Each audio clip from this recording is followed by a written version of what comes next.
So hello nursing aspirants, welcome to my YouTube channel. तो आज हम AHN यानी एडल्ट हेल्थ नर्सिंग का डिसीज़ पोर्शन स्टार्ट करेंगे, जिसमें पहला डिसीज़ जो हम कवर करने वाले हैं वो है डाइजेस्टिव सिस्टम के रिलेटेड, और इस डिसीज़ का नाम है पेप्टिक अल्सर्स। तो गाइस स्टार्ट करते हैं। सबसे पहले पेप्टिक अल्सर्स क्या होता है। पेप्टिक अल्सर नाम से ही क्लियर है। पेप्टिक मतलब रिलेटेड टू स्टमक, और अल्सर मतलब अल्सर्स का फॉर्मेशन यानी छालों का फॉर्मेशन। तो चलिए इसकी डिफाइन देख लेते हैं। Peptic ulcers is defined as a chronic mucosal ulceration in the GI tract that penetrate the sub mucosa.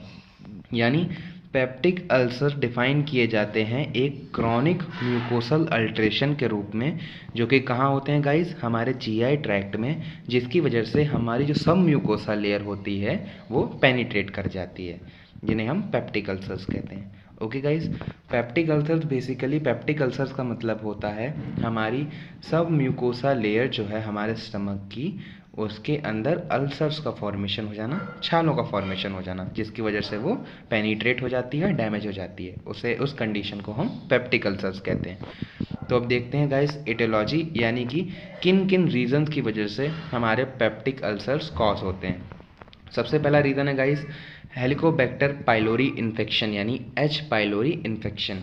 ये एक कॉजेटिव एजेंट है जिसकी वजह से जनरली हमारा जो है पेप्टिक अल्सर कॉज हो सकता है। ये एक बैक्टीरियल एजेंट है। उसके बाद में स्मोकिंग, NSAIDs का इस्तेमाल, उसके बाद एक्सेसिव HCl सिक्रेशन अगर स्टमक में होता है तो इसकी वजह से हो सकता है। उसके बाद अल्कोहलिज्म की वजह से हो सकता है, और इंजेक्शन ऑफ केमिकल, यानी अगर आप कोई केमिकल ले लेते हैं तो उसकी वजह से भी जो है ये पेप्टिक अल्सर्स का प्रॉब्लम आ सकता है।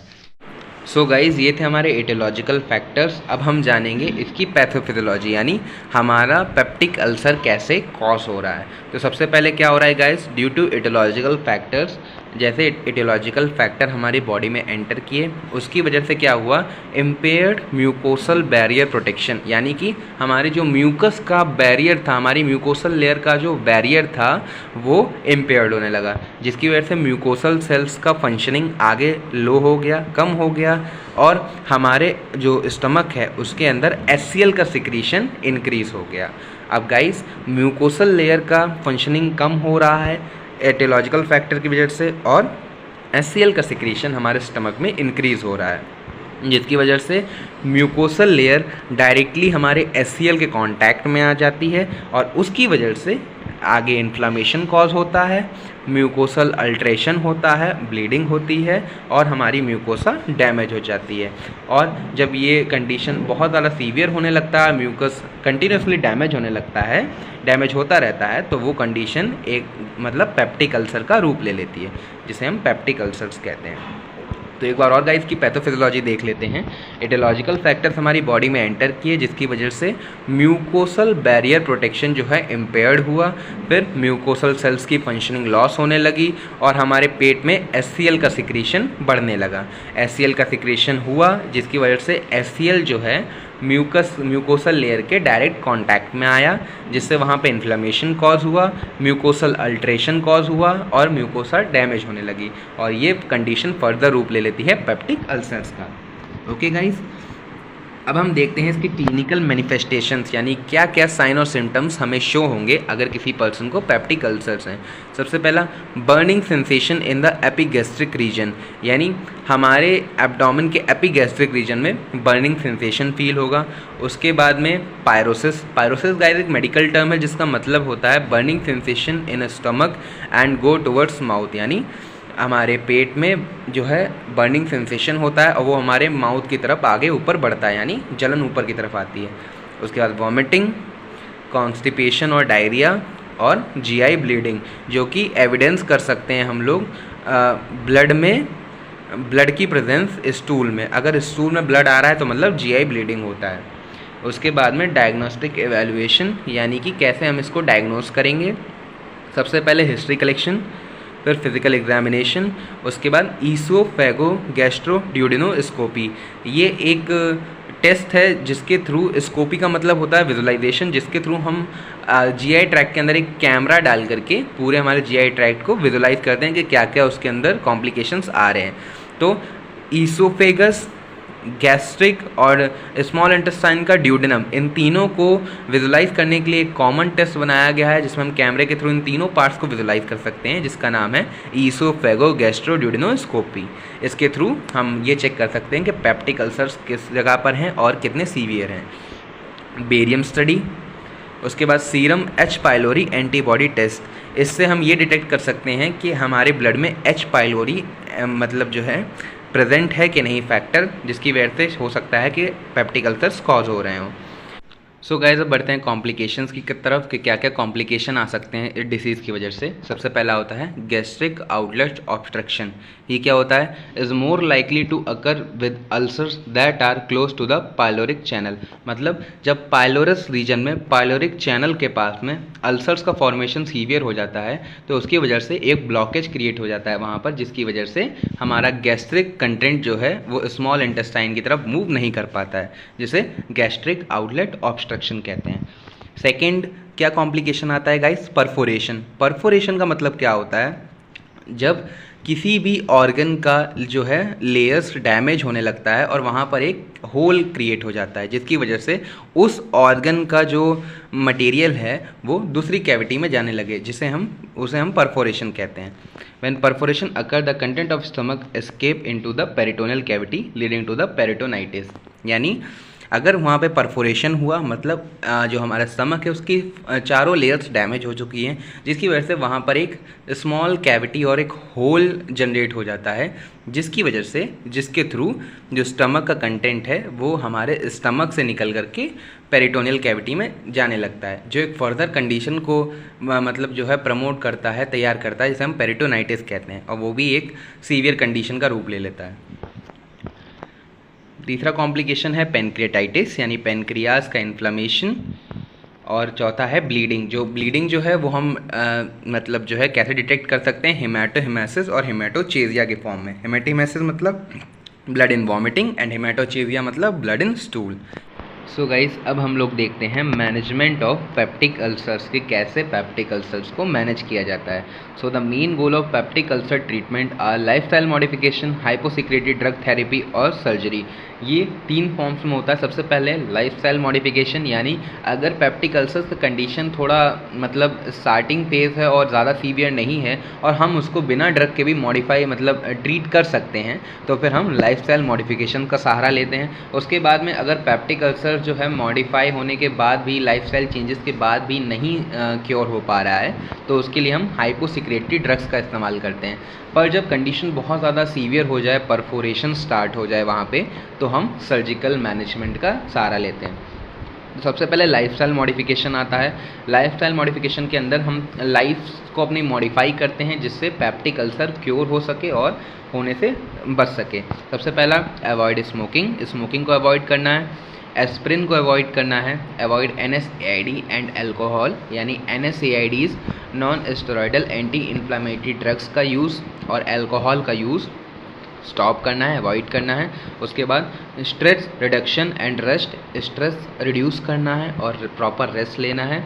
और एक और इम्पॉर्टेंट पॉइंट है, avoid extreme hot food, beverages, alcohol, coffee and other caffeinated beverages, यानी अधिकतम गर्म खाना और ऐसी चीज़ें जो कि तीखी या कॉफ़ी और अल्कोहल की मात्रा जिनमें कैफ़ीन की मात्रा जिनमें अधिक हो, या जो चीज़ें हमारे स्टमक में जो है अल्ट्रेशन कॉज करें या इरिटेंट का काम करें हमारे स्टमक के अंदर, उनको हमें अवॉइड करना है। और ऐसी डाइट लेनी है जो कि क्रीम और मिल्क में बहुत ज़्यादा रिच हो। तो ये थे हमारे लाइफस्टाइल मॉडिफिकेशंस। अगर इनसे भी हमारा पेप्टिक अल्सर जो है ट्रीट नहीं हो पा रहा है, कंडीशन थोड़ा सा सीवियर की तरफ बढ़ रहा है, तो हम हाइपोसिक्रेटरी ड्रग्स का यूज़ कर सकते हैं। हाइपोसिक्रेटरी ड्रग्स का मतलब ऐसे ड्रग्स जो कि हमारे गैस्ट्रिक सीक्रेशंस को थोड़ा कम करें। हाइपो मतलब कम करना, सिक्रेटरी मतलब सीक्रेशंस को।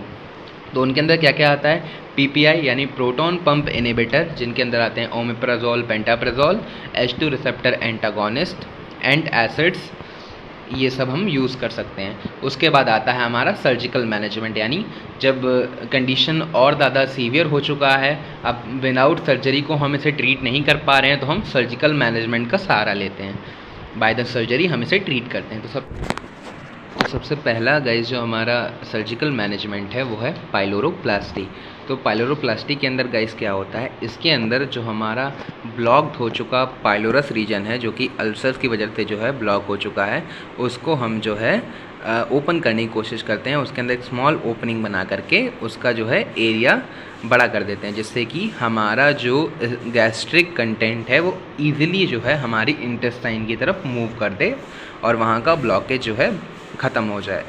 ओके गाइस, तो पाइलोरोप्लास्टी एक सर्जिकल प्रोसीजर है जिसके अंदर हम पाइलोरस रीजन जो है उसको ओपन करने की कोशिश करते हैं, जो कि ब्लॉक हो चुका है अल्सर्स की वजह से, जिससे गैस्ट्रिक कंटेंट हमारा ईजिली ड्यूडेनम तक पहुंच सके और स्मॉल इंटेस्टाइन की तरफ मूव कर सके, जो कि वहाँ पर ब्लॉक हो चुका है। ओके गाइस, अब नेक्स्ट हमारा सर्जिकल मैनेजमेंट आता है बिलरॉथ फर्स्ट और बिलरॉथ सेकेंड। बिलरॉथ फर्स्ट को हम लोग कहते हैं गैस्ट्रो ड्यूडेनोस्टॉमी और बिलरॉथ सेकेंड को कहते हैं गैस्ट्रो जिजोनोस्टॉमी। मतलब नाम से ही क्लियर है गाइस, गैस्ट्रो ड्यूडेनोस्टॉमी का मतलब गैस्ट्रिक का जो डिस्टल पोर्शन है उसको जब हम डायरेक्टली स्मॉल इंटेस्टाइन के ड्यूडेनम के साथ में कनेक्ट कर देते हैं बाय द सर्जरी, तो इस प्रोसीजर को हम कहते हैं गैस्ट्रो ड्यूडेनोस्टॉमी। और जब हम गैस्ट्रिक का डिस्टल पोर्शन जो है जेजनम के साथ में डायरेक्टली अटैच कर देते हैं, जो कि स्मॉल इंटेस्टाइन का सेकंड पार्ट है ड्यूडेनम के बाद में जेजनम, उसके साथ में जब अटैच कर देते हैं उसे हम गैस्ट्रो जिजोनोस्टॉमी कहते हैं। ओके गाइस, क्लियर है? एक बार फिर से देख लेते हैं। पाइलोरोप्लास्टी का मतलब होता है ऐसा प्रोसीजर जिसके थ्रू हम जो ब्लॉक्ड पाइलोरस रीजन है उसके एरिया को थोड़ा सा बड़ा कर दें, जिसकी वजह से जो हमारा गैस्ट्रिक कंटेंट है वो स्टमक से फर्दर आगे मूव कर सके इंटेस्टाइन की तरफ, जो कि ब्लॉक हो चुका है। तो ब्लॉकेज को हटाने के लिए हम इसका यूज़ करते हैं सर्जिकल मेथड का। दूसरा है बिलरॉथ फर्स्ट यानी गैस्ट्रो ड्यूडेनोस्टॉमी, जब गैस्ट्रिक का डिस्टल पार्ट हम स्मॉल इंटेस्टाइन के ड्यूडेनम से डायरेक्टली लिंक करते हैं। और तीसरा है बिलरॉथ सेकेंड यानी गैस्ट्रो जिजोनोस्टॉमी।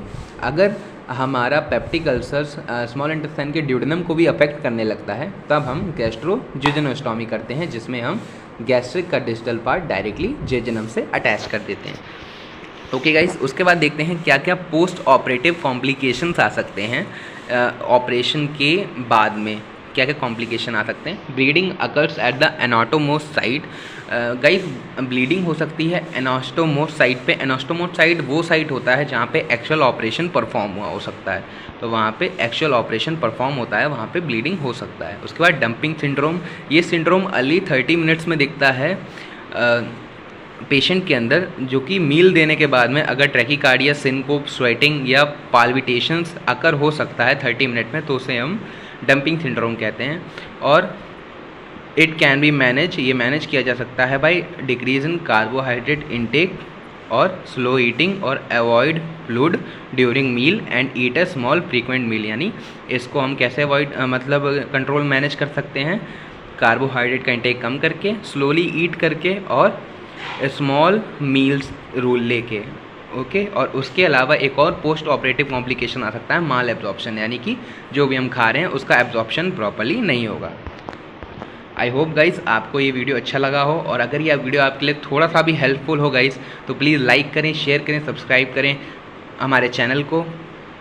Thank you guys.